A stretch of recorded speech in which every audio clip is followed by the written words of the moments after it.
بسم اللہ الرحمن الرحیم نحمدہ ونصلی علی رسولہ الکریم۔ آج ہم پڑھیں گے مخرج نمبر 17 یعنی آخری مخرج، اور یہ مخرج جو ہے خیشوم یعنی ناک کی جو جڑ ہے اس جگہ سے غنہ جو ہے وہ ادا ہوتا ہے۔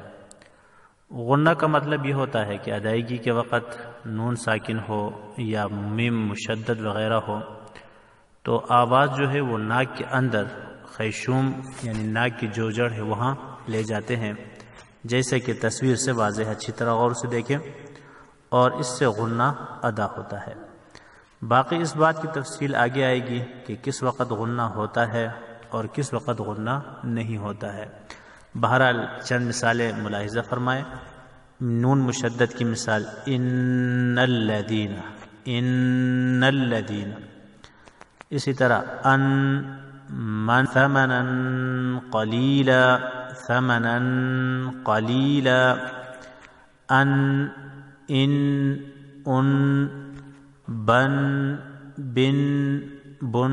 تو بہرحال یہ خیشوم جو ہے ناک کی جو جڑ ہے اس کے اندر جب آواز آپ گھماتے ہیں اس کو غنہ کہتے ہیں، اور نون ساکن میں خاص حالات میں، اور اس طرح میم مشدد جو ہے اس میں غنہ ہوتا ہے۔